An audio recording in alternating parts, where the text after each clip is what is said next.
Salam sejahtera Malaysia, selamat datang ke channel Fels Lifestyle. Terdapat sebuah ulasan yang cukup padu di dalam sebuah artikel daripada Syahabudin.com.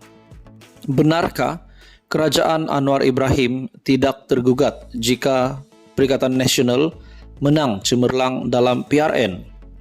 Benarkah kemenangan PN di beberapa negeri pada PRN akan datang ini tidak menggugat kedudukan Anwar Ibrahim dalam menerajui kerajaan perpaduan? Dalam hal ini, banyak pihak telah tampil dengan pandangan masing-masing.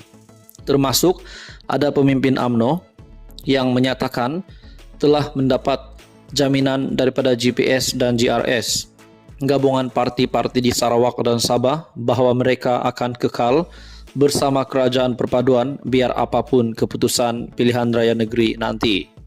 Di pihak PH pula, rata-rata menyebut keputusan PRN tidak mampu menjejaskan kerajaan perpaduan kerana ia hanya pilihan raya di peringkat DUN dan bukan parlimen. Begitupun, di ketika ramai yang menyebut kekalahan PHBN dalam PRN sama sekali tidak menjejaskan kedudukan kerajaan perpaduan di peringkat pusat, jangan sesekali kita lupa bahawa kemenangan PN, jika benar mampu dicapai, di 4 atau 5 negeri, paling penting ia akan memberi gandaan rangsangan semangat kepada mereka untuk lebih agresif mendepani pilihan raya umum ke-16 akan datang. Tanpa memiliki Selangor, khususnya pun PN sudah begitu agresif. Bayangkan bagaimana keagresifan mereka jika setelah berjaya menawan negeri tersebut. Di samping itu, jika keputusan buruk diterima UMNO pada PRN akan datang ini, ia juga boleh memungkinkan timbulnya desakan daripada dalam parti itu sendiri agar meninggalkan kerajaan bagi mengelakkan keputusan lebih buruk diterima Barisan Nasional pada PRU 16 akan datang. Berdayakah Zahid Hamidi menahan desakan itu jika pada PRN nanti UMNO kalah teruk atau tewas semua kerusi yang ditandinginya? Tentulah lebih buruk keadaannya jika setelah UMNO meninggalkan kerajaan yang disebabkan desakan akar umbi demi untuk survival pada PRU 16 itu, ia diikuti pula oleh GPS dan juga GRS yang turut berbuat demikian. Meski setakat ini GPS dan GRS dilaporkan memberi jaminan akan kekal menyokong kerajaan, namun sebagaimana orang politik, janji parti politik juga bukanlah boleh dipegang sangat.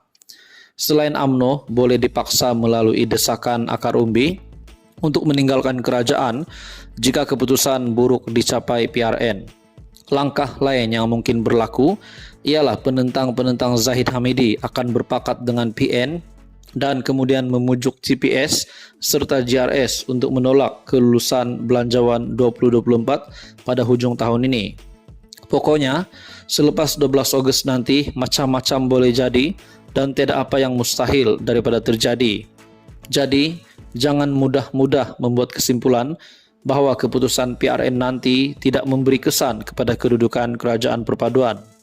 Untuk itu, PH dan BN tidak harus memandang mudah dan mesti menggunakan segala sumber serta kekuatan yang ada bagi menghadapi PRN 6 negeri yang tarik mengundinya tidak sampai sebulan lagi. Jika berjaya mengekalkan status quo, yaitu PHBN kekal menguasai Selangor, Pulau Pinang dan Negeri Sembilan, itu dikira sudah cukup baik dan merupakan keputusan minima yang boleh menyelamatkan masa depan.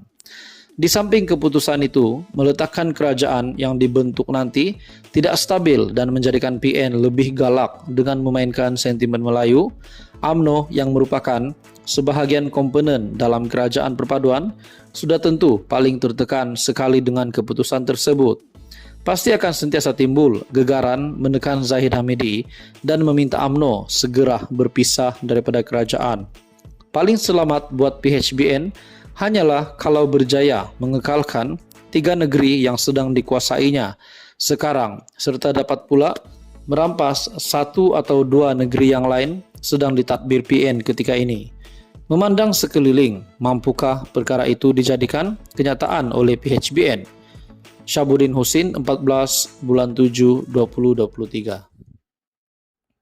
Salam sejahtera Malaysia, selamat datang ke channel Fels Lifestyle. Saudara-saudara, tuan-tuan dan puan-puan yang amat dihormati sekalian, akhirnya Saifuddin membuat pendedahan yang mengejutkan Menteri Besar sementara Kedah, yaitu Muhammad Sanusi. Dalam sebuah artikel biharian.com.my, Saifuddin dedah Sanusi didenda Rm500.000. Menteri Dalam Negeri Datuk Seri Saifuddin Nasution Ismail mendedahkan Menteri Besar Kedah Datuk Seri Muhammad Sanusi didenda Rm500.000 atas dakwaan mencuri unsur nadir bumi RII tahun lalu. Saifuddin berkata, denda itu dikeluarkan Pejabat Tanah dan Galian PTG ke atas pengerusi Perbadanan Menteri Besar MBI Kedah kerana kegiatan yang dilakukan di SIG. Katanya, berikutan itu Muhammad Sanusi selaku pengerusi MBI Kedah dicabar menjelaskan perkara berkenaan dan menafikan sama ada beliau terbabit dalam kegiatan mencuri RII. Malam ini, saya nak tanya dengan Sanusi sebagai pengerusi MBI, ada tak dapat surat daripada Datuk Fauzi Mustafa selaku pengarah PTG Kedah pada hujung tahun lalu? Surat itu mengkehendaki MBI membayar kompaun Rm500.000 kerana mencuri RII di Kampung Chong Sik. Kamu Menteri Besar, kamu pengerusi MBI. Surat itu bertarik 4 Oktober 2022. Dialamatkan kepada pengerusi MBI, kompaun di bawah Seksyen 426 dalam kurungan 1 Kanun Tanah Negara dalam kejadian jam 2.30 petang 24 September 2022 kerana mencuri RII yang tanda tangan Datuk Fauzi, katanya. Beliau berkata demikian ketika berucap pada pelancaran Jentera Perpaduan Kedah di Padang Awam Pekan Guar Cempedak di sini malam ini. Saifuddin yang juga Setiausaha Agung Pakatan Harapan berkata, pihaknya akan terus mendedahkan kepincangan yang dilakukan Muhammad Sanusi bagi membolehkan rakyat membuat pilihan tepat pada pilihan raya negeri 12 Ogos ini. Kita lantik Menteri Besar untuk urus negeri, bukan jadi pencuri. Ia adalah permulaan dan kita ada lagi beberapa siri pendedahan dengan dokumen lengkap kerana kita percaya rakyat Kedah cerdik. Jangan sesekali memandang rendah kebijaksanaan orang Kedah. Mudah-mudahan paling kurang kemenangan 19 kerusi DUN akan jadi kenyataan, katanya. Sebelum ini Muhammad Sanusi dilaporkan menafikan pembabitan MBI dalam sebarang aktiviti penerokaan dan perlombongan NRII di hutan simpan Bukit Enggang Sik. Katanya kerja-kerja penerokaan di kawasan berkenaan belum dimulakan memandangkan Kementerian Sumber Asli belum mengeluarkan prosedur operasi standard berkaitan. Pada akhirnya Saifuddin membuat kenyataan bahawa telah mendedah Sanusi didenda Rm500.000 atas dakwaan mencuri unsur nadir bumi RII pada tahun lepas. Tuan-tuan dan puan-puan semua, menurut anda, apa komen anda? Teruskan bersama di dalam channel ini untuk info yang seterusnya. Mohon bantu channel ini dengan menekan butang like, share dan subscribe.